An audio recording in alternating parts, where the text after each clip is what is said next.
Assalamualaikum warahmatullahi wabarakatuh. Perkenalkan, nama saya Indah Dwi Utami. Di sini saya mewakili kelompok 2 dan di kelompok kami akan membahas tentang pandemi dan disrupsi perdagangan internasional. Sebelumnya saya akan memperkenalkan nama kelompok kami. Yang pertama adalah Ahmad Rifki, NIM 019, Evi Silviana, NIM 029, Safira Putri Nadia, 031, Rosaida Cantika 033, dan saya Indah Dwi Utami 038, dan Erwin Dwi Nurdiana 042. Sekarang kita masuk kepada materi. Saat ini sedang ada wabah yang melanda dunia. Wabah tersebut pertama kali muncul di kota Wuhan, Cina pada akhir Desember 2019. Seperti yang kita ketahui, virus ini bernama corona, atau yang biasa kita sebut sebagai COVID-19. Karena terjadinya wabah tersebut, berbagai aspek kehidupan di dunia menjadi terganggu, terhambat, bahkan tidak berjalan seperti semestinya. Salah satunya seperti perdagangan internasional. Terjadinya disrupsi perdagangan internasional di saat pandemi ini membuat pemerintah menjaga daya beli masyarakat, sehingga terjadi problematik karena Indonesia masih bergantung kepada impor. Dikarenakan adanya pandemi ini mengakibatkan banyaknya negara di seluruh dunia mengalami krisis kesehatan global. Upaya supresi dan mitigasi pandemi COVID-19 dapat menimbulkan disrupsi yang kuat pada tatanan perdagangan internasional, baik itu dari sisi penawaran atau supply, kebijakan lockdown, dan working from home, yang dapat mengakibatkan berkurangnya tenaga kerja yang terlibat dalam aktivitas produksi. Selain itu, kebijakan ini juga mengharuskan pemerintah untuk menutup pelabuhan air dan udara yang menghambat distribusi barang antar negara. Kemudian, dampak daripada disrupsi perdagangan internasional ada 3 sisi, yaitu dari sisi pemerintah, sisi permintaan atau demand, dan sisi supply dan demand. Yang pertama dari sisi pemerintah. Karena kebijakan lockdown tersebut mengharuskan pemerintah untuk menutup bandar udara dan pelabuhan air. Dengan begitu, maka terjadi penghambatan distribusi barang antar negara dan juga pembatasan ekspor. Lalu yang kedua dari sisi permintaan atau demand. Dapat dilihat 1. Perubahan preferensi konsumen akibat COVID-19 menyebabkan ketidakseimbangan antara penawaran dan permintaan. 2. Beberapa negara menerapkan kebijakan lockdown dan melakukan pembatasan akses masuk negara yang mengakibatkan beberapa negara menolak produk makanan yang berasal dari Tiongkok. Dan yang terakhir dari sisi supply dan demand. Permasalahan ganda dari sisi supply dan demand membuat premis comparative advantage yang menjadi fondasi ekonomi pasar bebas dan perdagangan internasional menjadi diragukan validitasnya.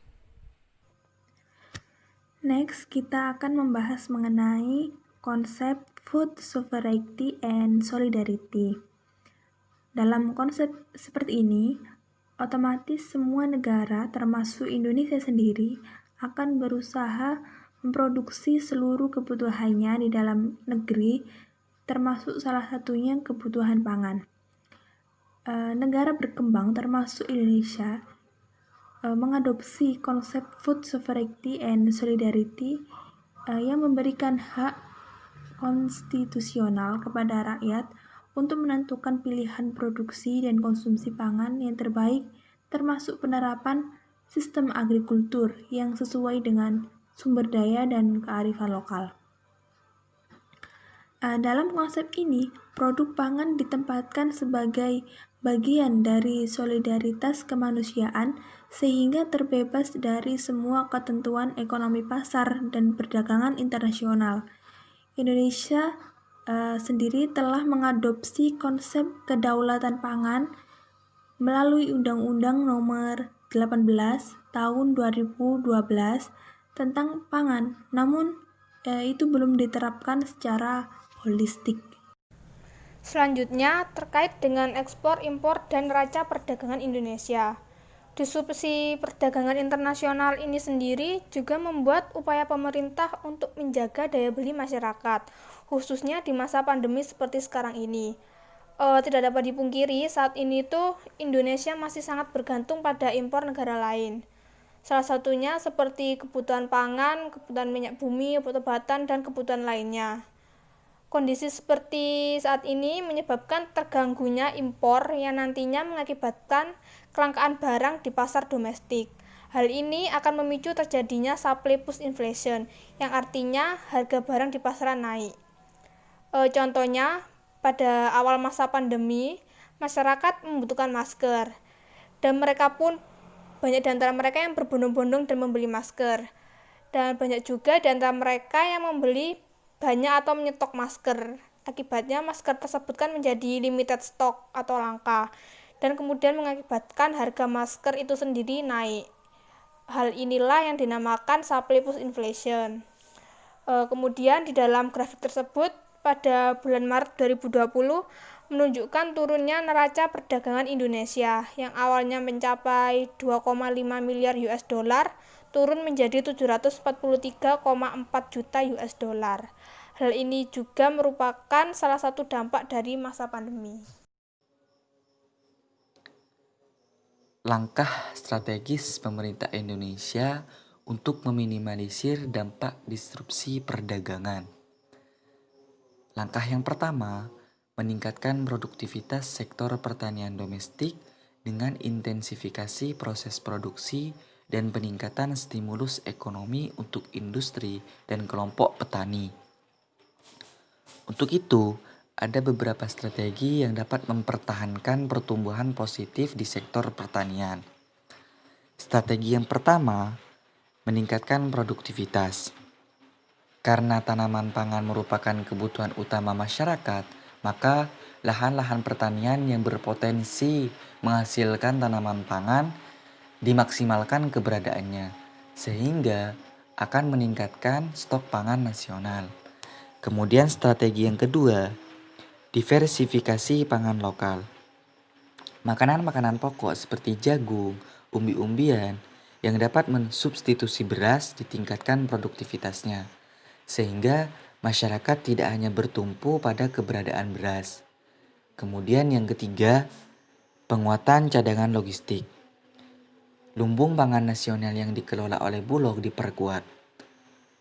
Pengelolaan pangan dapat diperkuat dengan cara penguatan cadangan pangan baik di tingkat provinsi atau desa yang dikelola langsung oleh masyarakatnya. Kemudian yang keempat, modernisasi pertanian. Modernisasi dan mekanisasi pertanian melalui pendekatan teknologi menjadikan lahan pertanian dapat tergarap secara maksimal. Kemudian langkah yang kedua, meminimalisir disrupsi di rantai pasokan domestik dengan memanfaatkan teknologi informasi dan komunikasi. Maksudnya adalah pemerintah melakukan kerjasama dengan penyedia jasa e-commerce untuk kemudian mentransformasi referensi harga pangan dari Kementerian Pertanian ataupun badan usaha milik desa yang kemudian menjadikan integrated food marketplace, yang mana mempertemukan produsen dan konsumen dengan harga terbaik. Kemudian langkah yang ketiga, mengoptimalkan peran food banks untuk melakukan fungsi persediaan pangan, stabilitas harga, dan distribusi. Food bank di sini adalah organisasi sosial yang bergerak di bidang pangan. Kemudian langkah yang keempat, merelaksasi ataupun memperpanjang pungutan bea masuk serta non-tarif baris atau kuota dan persetujuan impor atas produk esensial. Produk esensial adalah produk-produk seperti sandang, pangan, dan papan. Lebih spesifik lagi dalam hal pangan seperti beras, minyak, dan lain sebagainya. Kemudian langkah yang terakhir, mengafirmasi ataupun mempertegas komitmen para mitra dagang di kawasan, terutama di negara-negara produsen pangan, seperti negara Australia, Vietnam, dan Myanmar, supaya mereka tetap dapat memberikan akses pasar dan tidak melakukan pembatasan ekspor. Berikut merupakan daftar referensi dari kelompok kami, dan sekian dari kelompok kami. Jika ada salahnya atau kurangnya, kami mohon maaf. Wassalamualaikum warahmatullahi wabarakatuh.